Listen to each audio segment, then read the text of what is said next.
welcome to the Clean Bill of Wealth podcast for Canadian doctors. I am your host, Galen Nuttall. Join me as I interview doctors and related professionals and talk about what it takes to achieve wealth in this, the Great White North. Not just wealth as measured by a bank account, but also family, faith, and health. Be sure to go to GalenHelpsDocs.com, that is G-A-L-E-N, that is how my name is spelled, helpsdocs.com, to get access to my free video series where I uncover the top myths about growing your wealth as a doctor, north of the wall. Now, please enjoy the show. Welcome. Here I am interviewing one of the first doctors I've ever met, the Dr. Charles Nuttall. Dr. Nuttall is a retired physician. Well, I don't know, are you retired? No. Never tell. No. I'm still working as a consultant. Still working as a consultant, okay. I did a teleconference from here day before yesterday.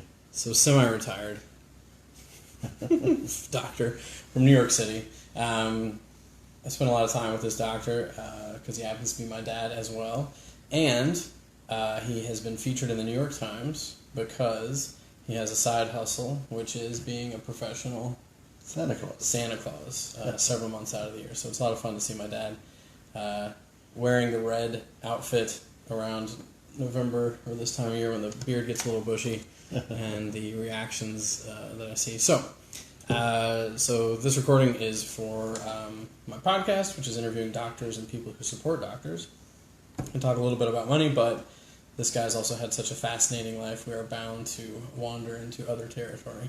So, tell me a little bit about your career as a doctor, briefly, like how you got started and how you ended up, and we'll go from there. Sure. Well, I guess my dad always wanted me to be a doctor, I'll be honest.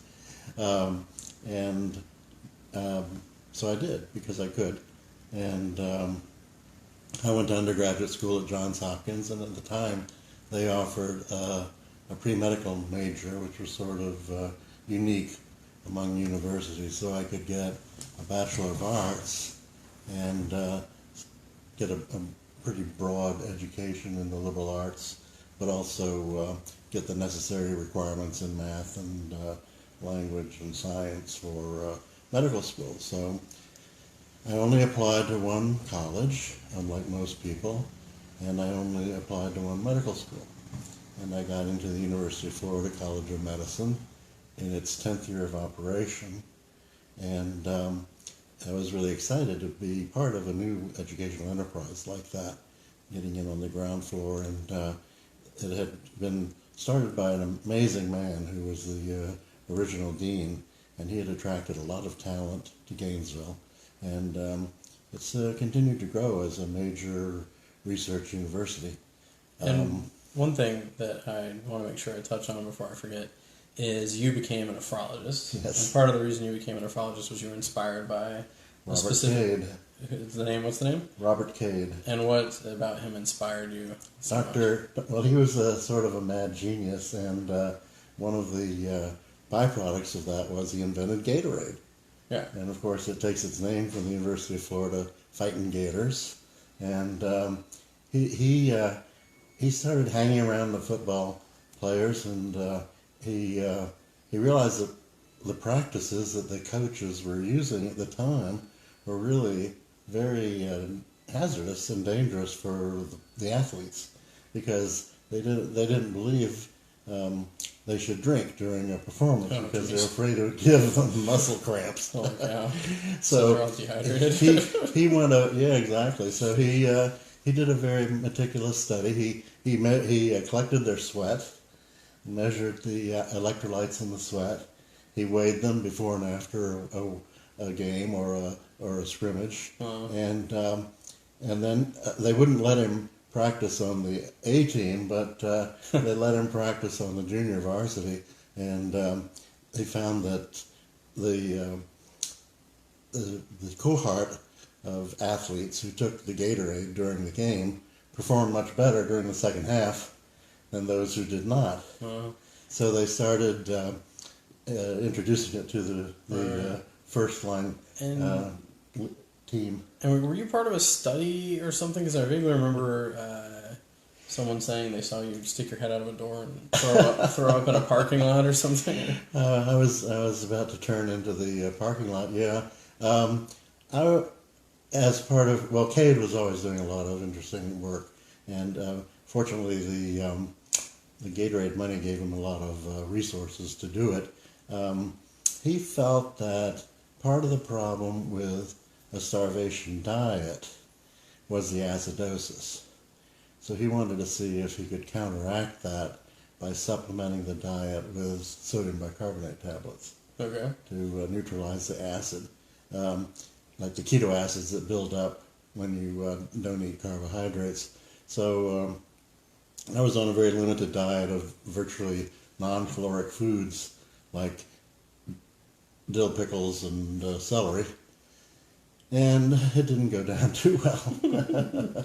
So you were a med school student at the time? Yeah, I was a medical student, and I was always scrounging around for different ways to make money. I used to sell my blood, and at one point I actually underwent a pulmonoscopy, putting a tube down my bronchial tubes, and because the idea was that they wanted to measure the activity of white blood cells in the mucus of the lungs of smokers versus non-smokers. And so I was part of the control group of non-smokers, and the only thing I got out of it was an IV shot of Demerol. That again made me vomit. And so to touch on the idea of, so part of this interview is about talking a little bit about the work I do as a financial advisor with doctors, and some of the things that seem to be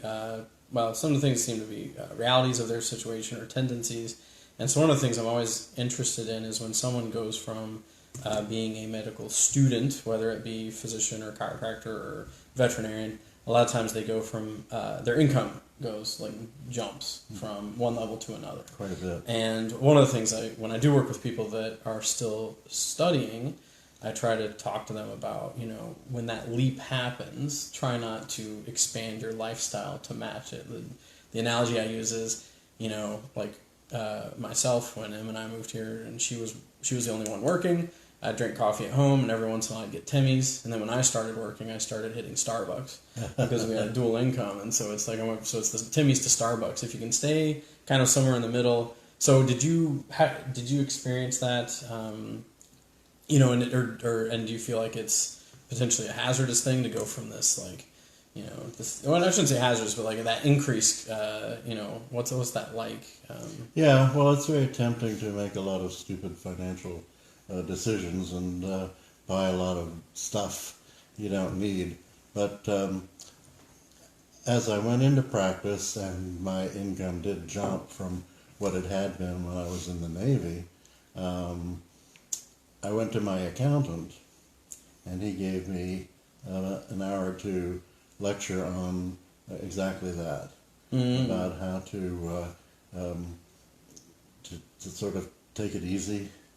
Don't buy the first bright thing that comes along, and spend your money wisely and save. Yeah. And so from the very beginning, I incorporated my practice, Yep. and so I had what was called a money purchase kiosk plan, which was a retirement plan. Mm-hmm. So that's how I started saving. And then when I left practice after 9 years and started working in the pharmaceutical industry, then I took advantage of the 401ks Right. that were offered to me. And I was also fortunate enough to work for companies that gave me stock options that performed very well. So there's one thing that I hear a lot of, which is that, and I hear doctors themselves say this about themselves or other doctors, that they do sometimes, they make stupid decisions with their money or they spend too much. And another thing is that, they're targeted what I've heard people say is they either fall for kind of crazy schemes. I don't know if it's because they fall for it or if they're targeted more than the average person. But I remember you telling me something about some sort of dry well thing that was going on in the 80s that all the doctors were being approached with. Everybody was, or a lot of people, were focused not so much on increasing their earnings, but on decreasing their taxes. So they would fall for these really wild tax shelters. But you're right. I mean, even from the time when I was an intern and I was making like $6,000 a year, guys would come around with investment opportunities, quotes. And one of the ones I remember is investing in Scotch whiskey, because allegedly Scotch whiskey in a bonded warehouse, aging, appreciated in value by 25% a year. Okay. And I don't know whether that was true or not, because I didn't Go for it. I didn't have money to invest in it anyway. But yeah, so well, there's a joke about, one of the things was drilling for oil. If you get that's a good, it used to be a good or a tempting, lucrative tax shelter. You could invest in oil exploration and shelter your income from current taxes. Of course, it very rarely paid off, and the thing is that the joke was that at the bottom of every dry well there were two dentists and a doctor that had been kind of gone into this. Poured their money down the rat hole. Yeah. Well, and then there's another story. I didn't know this. You told me that at one point growing up, someone asked me, "What does your dad do?" And I said something like, "He builds houses, or he's in construction, or something like that." And like, what was? Well, did someone ask me in front of you, or did you? Or do you remember? Well, at the time, I bought an old house and renovated it to my office, and so I took you with me, and you saw me ripping out walls, and that was what I did at work. Yeah. So, but another one of my friends, who was a doctor, his wife invested in produce shipments, and she wound up with an 18-wheeler full of rotting artichokes. And there's not much profit in that. And so let's, if I think of anything more on that line, I'll come to it. But you've also practiced in very interesting places like Panama, right. And an even more remote nation in the mountains, in the Himalayan mountains, Bhutan. And so, what were some memorable experiences from, Panama or Bhutan or both? Yeah, I was always sort of had a spirit of adventure, and even in medical school, I was able to do an externship, a public health externship in Greece, on the island of Crete, and I met a couple of. It was the Experiment International Living sponsored it, and each American medical student was paired up with two Greek students, and we would spend a month in different places in Greece. I was assigned to Crete with my two Greek students, and then the following year the Greek students would come to America, and so I was able to hook up with my Greek students when they were in Atlanta, because by then I was doing my internship in Charlotte, North Carolina. It was relatively convenient to get down there.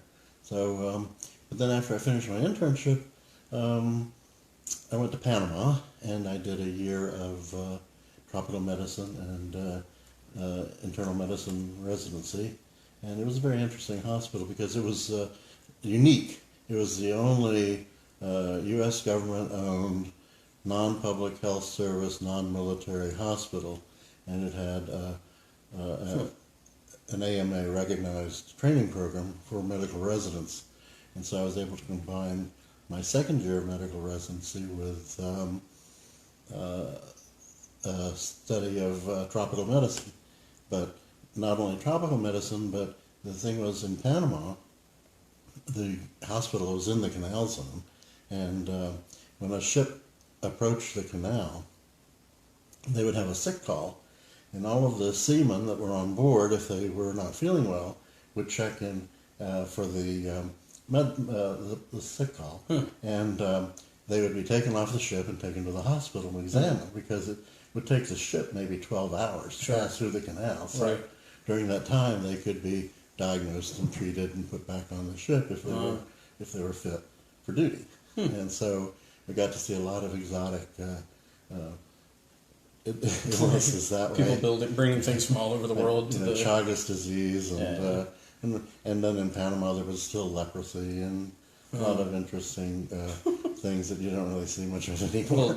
No doubt, because Panama was really just a hub for activity in that region. Yeah, it was kind of had quite literally the crossroads of the world, and all the shipping went through there, and a lot of tourists as well. And also, it was like a major first world medical institution that was closest to South America. Right. So a lot of wealthy people and government people from South America would come to Gorgas Hospital for diagnosis and treatment. Well, it's funny that you mentioned Chagas, because when I moved to Venezuela, I remember people telling me about things, and I kept thinking things were old wives' tales. And when I taught, these kids said, they call it the bug down there that gives Chagas, they called it the cheapo bug, and I don't know what it's called in English, but they said, you can't, so the kids were like, you have to be careful with these bugs.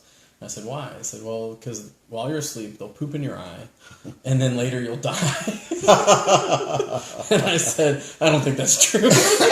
But then I looked it up, and it's like, yeah, pretty much. Like, this thing poops in your eye or whatever. And then years later, your heart starts falling apart. And I was like, if you don't catch it, if you don't know you have it, and you don't catch it in time. So I was like, holy cow. So we would actually have, it was called mal de Chagas from these cheapo bugs. We'd have scares, because that bug wasn't usually in Caracas, but whatever, temperature changes or whatever would cause it to come, and there'd be a big scare. And at one time we did find one on campus, which freaked everyone out. But I mean, the thing has to has to do it's not just touching it that gives it to you. But I do remember thinking, this is some crazy thing that doesn't really exist. It was largely a problem with the indigenous people, because the bug would live in the mud walls of their houses. Yeah, I heard they lived in thatched roofs too. But I don't know. Yeah, okay. So what about Bhutan? Because we were in Bhutan for almost a year there. Yeah. Well, there again, Bhutan was a very exotic country. When I was packing to go to Bhutan and going through all my stuff, I found out that I had 2 copies of the book by Hilton about Shangri-La. Okay. And Lost Horizon, I think it was. And it was basically describing a nation very much like Bhutan. It was this isolated, obscure, difficult to get to medieval kingdom in the high Himalayas. It was pretty much isolated from the outside world, and where people lived to astonishingly old ages and didn't suffer from diseases. Well, that part wasn't true. So not like Bhutan. So that's why I was sort of recruited to be a medical specialist at the government hospital there. And in Bhutan was interesting because they had 2 systems of healthcare, both of which were funded by the government. And they had the Western style medicine, which I was practicing, but they also had the indigenous medicine, which relied heavily on herbs. And Bhutan was on the southern slopes of the Himalayas, where a lot of these medicinal herbs would grow, and they would grow there, and they would be used all over South Asia, in the Ayurvedic medicine of India and other countries. But and we did make attempts. We had I was working with people from all over the world. There were non-governmental organizations from different countries that would send doctors to Bhutan to work and to do research. And there was an Italian non-governmental organization, and one of the doctors there was looking, he actually, I think, started working at the indigenous hospital, and he was looking into the efficacy of these herbs. But the problem was that, according to the native beliefs of the Buddhists, it's not just the herbs. It's the spells and incantations that you infuse the herbs with when you prepare them for medicine. And so that's kind of hard to objectify. Right, they were missing an important piece of that. And so, all right, so let's skip to more recently. As I mentioned in the intro, you are Santa a couple months out of the year, and you have a couple gigs usually. Starting to line up. Starting to line up. And then you were featured in the New York Times. Right. And what was that like? You were featured in New York Times, New York Post. I feel like you were in the Times more than once. Is that not the case? Or I feel like you were in something more than once. But I was, I was in the Daily News. I was in AM New York, and I think I was in the Post 2 years running. Okay, that's it. Yeah. But then the big, I had like a 2/3 page photo essay in the New York Times on Christmas Eve last year, and actually, it was on the front page of the New York Times on Christmas Day in 2015, I think. But it was just it was just a picture of my butt. So you get credits. Well, the New York Times sent a photographer over and took about 1,000 photos of me, and I was instructed not to look at the camera, but they were all going to be candid shots. Okay. And so I turned my back to the camera. That's what they published. But no, they put a spin on it that here it was, Christmas Eve, and it's 75 degrees in New York. Like, what the heck is going on? Because I was standing there in my red velvet suit and fur with my arm around a little Asian girl, and we were looking across at this young girl and her dad, and her dad was wearing shorts, and they happened to be from Australia. Oh, okay. So here it is. It was quite a contrast. Yeah. And then, well, one of my favorite, I don't know if it was the last article, but it was in the New York Times. I think it was the one in the New York Times where the interviewer said, "Oh, your grandkids must love having their granddad as Santa." Yeah. And your reply was, "Oh, they don't believe in Santa. They don't even believe in Santa." Kind of a lost opportunity there. Very cool. And so one thing I forgot to ask you around the financial side of things, which you may not even, I'm not sure how much insight you'd have into, but one of the things that I talk to people about is, this transition of working to retirement.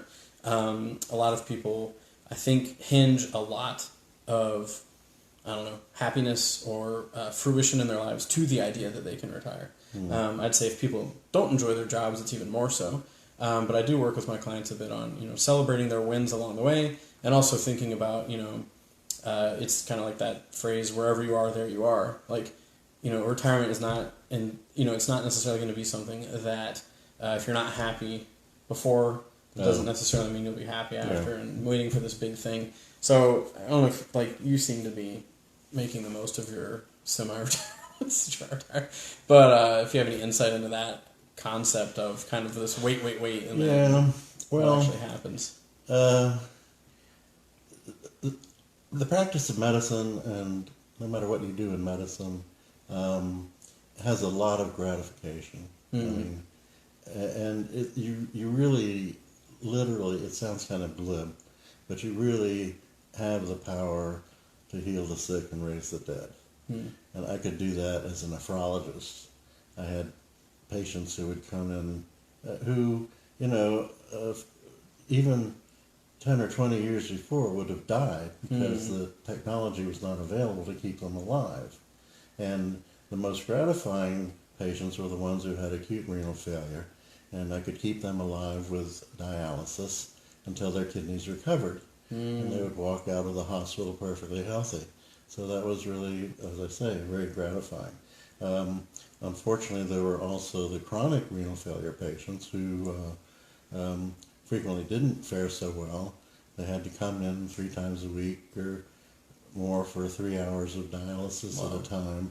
And I had grown up during the time when the resources were not available to provide dialysis for very many people. And so I saw a lot of people who were very worthy individuals die of renal failure because the resources were just not there to maintain them, So that was very difficult. And then when I started my nephrology fellowship program, it was the first day that in the U.S. the Medicare started paying for end-stage renal disease treatment, and they would pay for the dialysis and transplantation. So it took a little while for that to get going, but once it did, I expected the patients to be grateful for the technology that kept them alive, but instead, all too often, they didn't know what the history was, and all they knew was that they had to come in for this treatment 3 times a week, and a lot of them resented it, and they would strike out at the caregivers like me and the nurses. So that was quite challenging. Right. So after doing that for 9 years, I was looking into doing the other thing, and I settled on clinical research because I remember very distinctly when I was a medical student that our textbook of medicine said that medicine is a three-legged stool. It's based on patient care, teaching, and research. And in my practice, I was, of course, able to do the patient care. And I also did teaching because I was on the faculty of a family practice residency program at the local hospital. But I really didn't have much opportunity for the research, so I decided when that opportunity presented itself at Johnson & Johnson, I went there to work on the safety of Tylenol. So most of my pharmaceutical career has been involved with drug safety. Right. So one thing I want to make sure we don't miss is you're starting to say something around the idea of the gratification one can get being practicing medicine. You know, like what I look at it is the doctors I know, whether they be physicians or chiropractors or veterinarians or dentists, you know, it's really, they're in the business of healing, usually, like healing people. And and I certainly see the case where a lot of people who are attracted to the profession, any one of those, they're usually fairly driven people. It's not exactly easy to become any one of those things. It's not easy to get through all that school. And so a lot of them, when I meet them, they say, well, maybe, you know, I'm going to work really, really hard and then someday I'm going to retire. And then I ask them, well, what are you going to do when you retire? And some of them say, well, I'm just going to sit around. And I say, you're not likely, you know, I mean, I don't just say this flat out, but usually I ask a few questions and they realize that even if that sounds like some sort of idea of retirement, most people who are driven to do things are still going to be driven to do things their whole life, unless something, you know, massive that happens. And so really so that's part of what I work on people is to say, like, what are those things that you're likely still going to want to do, even though you've already flipped that switch where, you know, and that's the big thing I help people with is they get to the day where they can flip a switch and only work if they want to if they only keep working if they want to. And a lot of people come to me, and when they first come to me, they say, my biggest fear is doing locums in my 70s because I have to, not because I want to. Anyway, so I think, you know, that's, so I feel like that gratification could be a big part of it too, when you go from this role of having people come to you and potentially, like you said, it's two-edged. You might have some people that aren't happy and some people that are, but you know, going from that role to suddenly not having that as a part of your life, I think it could be quite a change for some people. Right. Oh, it certainly is. I think, from my perspective, I think a big part of it, I had always looked forward to, not necessarily retirement, but to doing the different thing. And the question was, at what point does one have enough money to do that? To sort of support your hobbies or your avocation. And I retired several times, but I always kept going back to work because different interesting things presented themselves. And so I was able to do a variety of tasks and work for companies pretty much all over the world. I mean, I worked for a Danish company and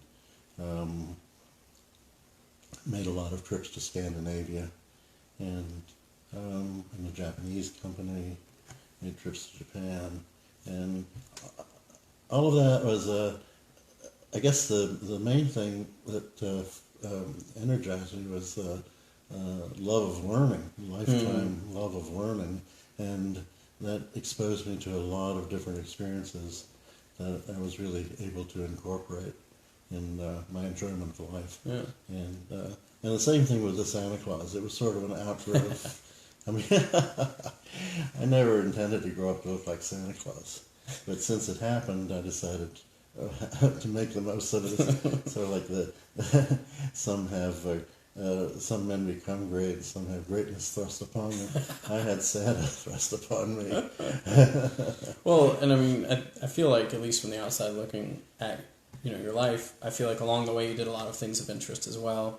Like I didn't put it in this description, but I will put it in future ones that you're part of a group of physicians that that were part of a Nobel Prize, right? What was that like? Right. Yeah. Well, I was always sort of an activist, and growing up in Florida with the Cuban Missile Crisis, I was very concerned about the potential threat of a nuclear holocaust.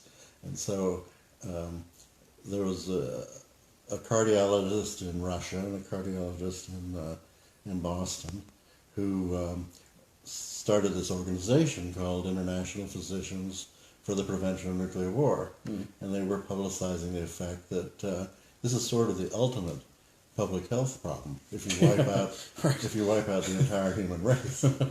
And so we are working towards the prevention of that and trying to influence governments and others. And then once the nuclear threat seemed to cool off a little bit, even though it keeps bubbling up, we turned our attention to other challenges like the environment and things like that. But there again, through that organization, well, the charter members who were, on board early on, and I must say your mother encouraged me to do this and stick with the organization.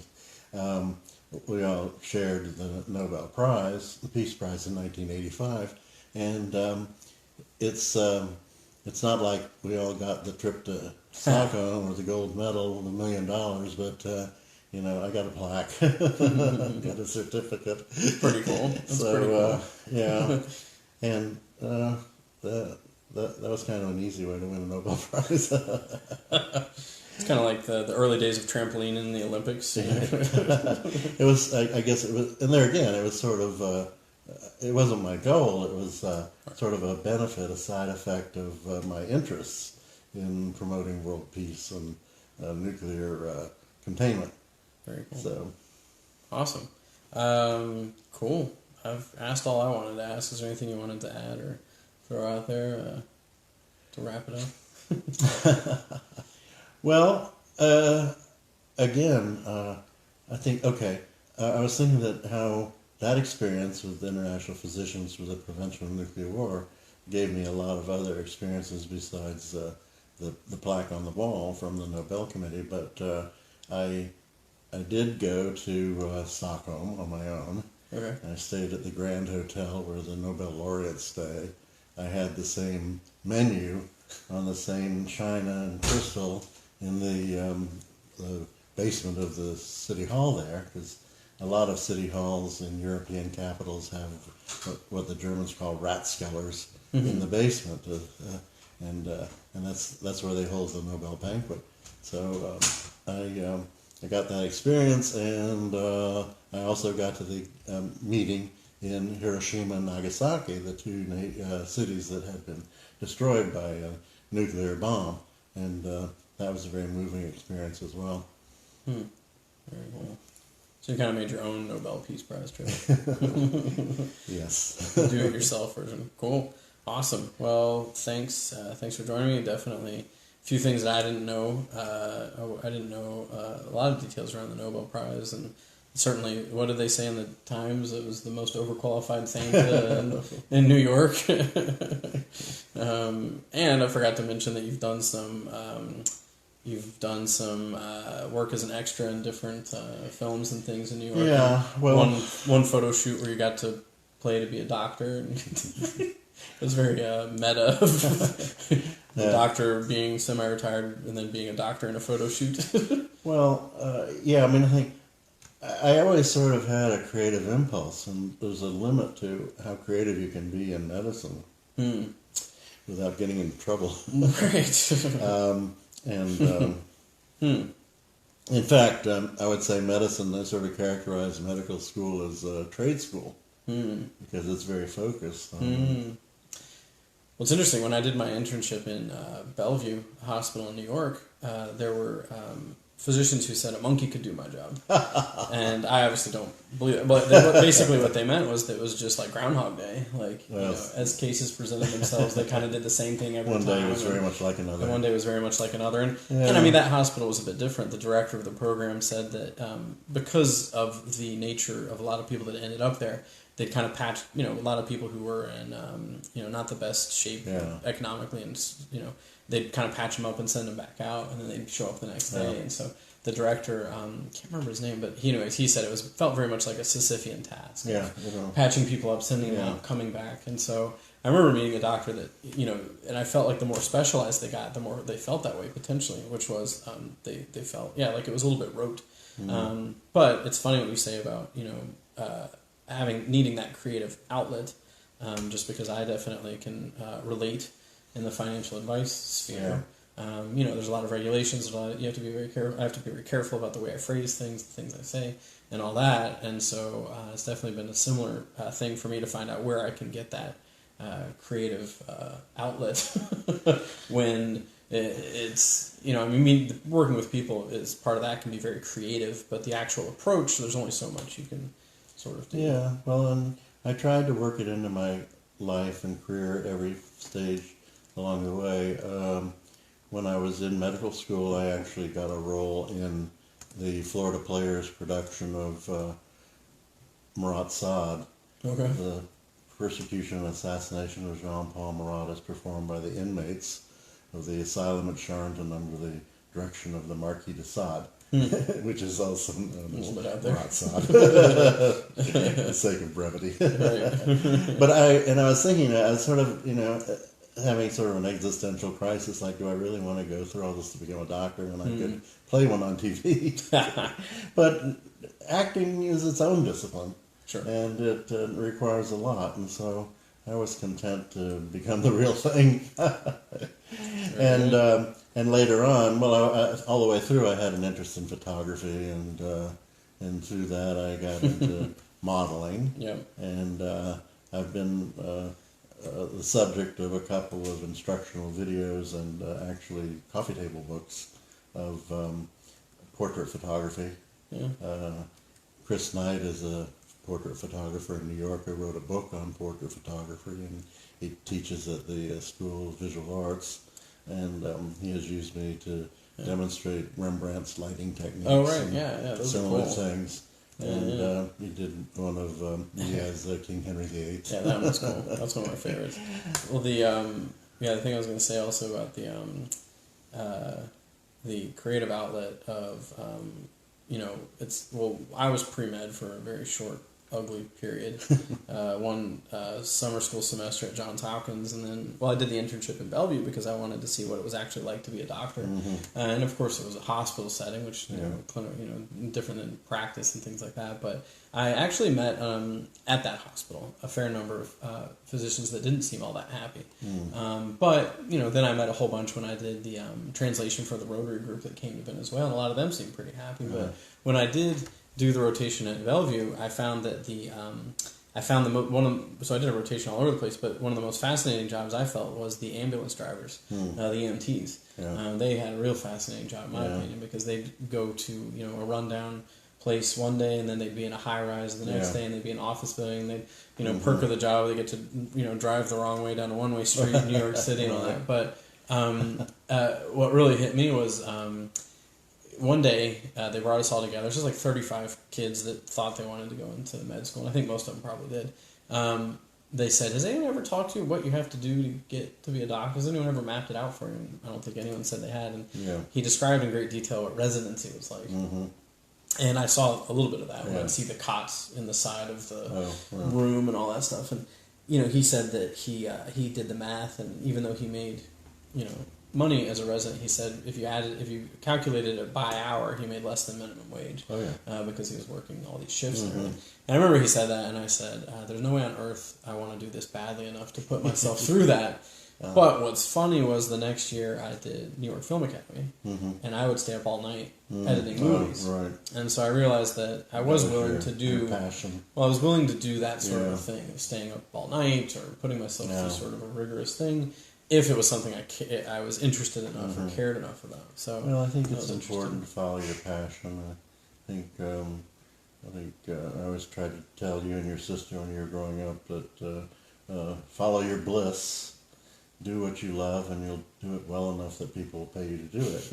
And so she became a chef, which is her passion. And now you're pursuing your passion, which is making other people rich, which is a very laudable goal.